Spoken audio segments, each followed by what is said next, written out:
Mbianga. Bien, bonjour, bonjour. Et je constate que vous avez pris la deuxième partie de la présentation pour la conférence qui a pour thème création et développement d'une entreprise. Bon, j'ai assisté à votre présentation. Donc, j'aimerais un peu que vous puissiez nous faire les grandes lignes sur cette présentation que vous avez faite. Avec plaisir. Tout d'abord, merci pour l'invitation. Euh, la présentation avait pour thème le business intelligence. C'est un thème qui est, disons, qui n'est pas très connu au Cameroun.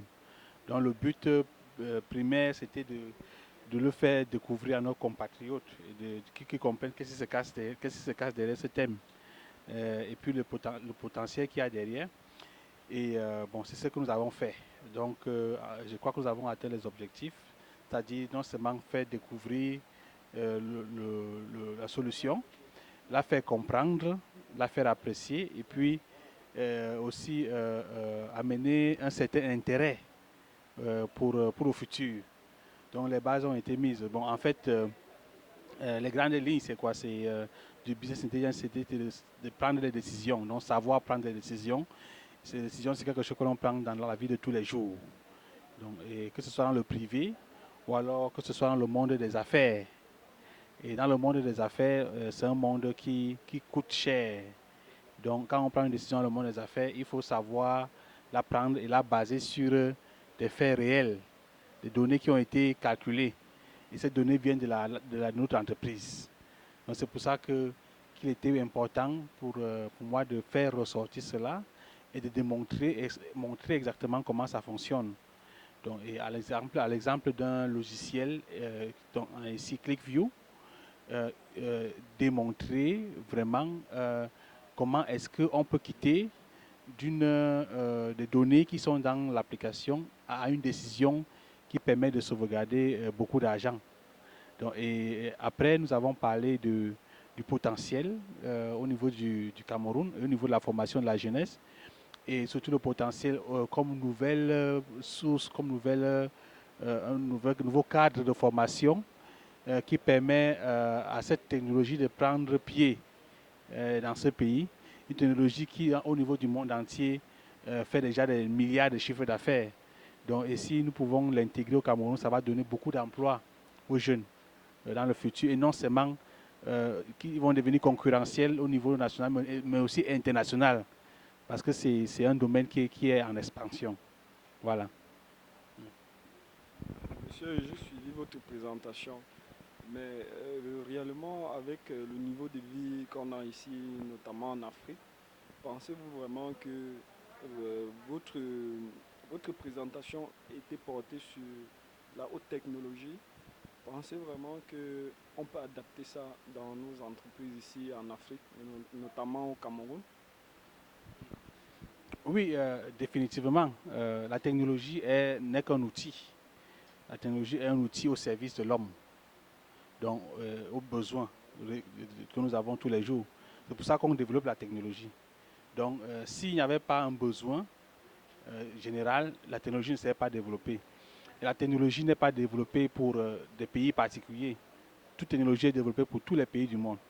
Donc, il faut juste trouver les points d'application. Et au Cameroun, on peut appliquer le business intelligence pour croître et pour mieux décider. Donc, j'avais eu à faire une étude en ce sens il y a plusieurs années et j'ai eu à travailler avec les banques et puis des assurances, et ils ont montré leur intérêt pour cette solution, mais qui malheureusement n'est pas encore suffisamment développée.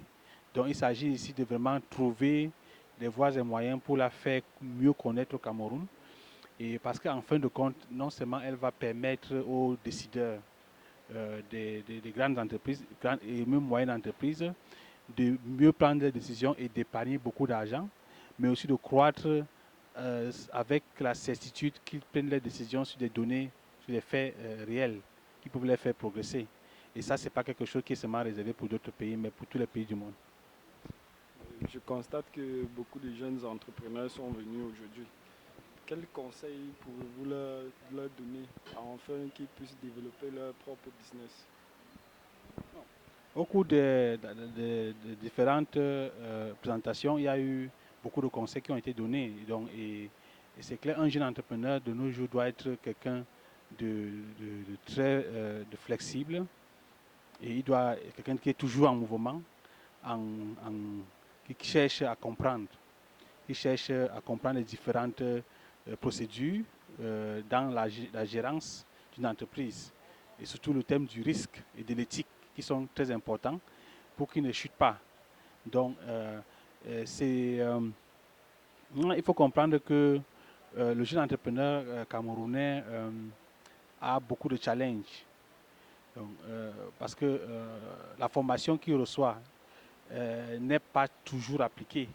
Donc, ça veut dire que même s'il a été formé comme entrepreneur, il doit passer directement à la chose des affaires. Ça veut dire qu'il doit appliquer. Donc, il doit se jeter dans l'eau. Donc, et pour ça, il a besoin, à côté de lui, de guides. Et ces guides-là peuvent être construits. Donc, ça veut dire que, d'une part, nous devons encourager nos jeunes entrepreneurs à prendre le risque, mais nous devons aussi mettre à leur disposition des informations de formation et d'accompagnement qui leur permettent que le risque ne devienne pas un suicide, donc qu'ils puissent aboutir à un succès avec le risque qu'ils ont pris, et avec ça maintenant avoir du succès. Donc, et c'est ça qui va révolutionner le domaine de l'entrepreneuriat au Cameroun. Ok, merci monsieur pour votre collaboration et bon séjour.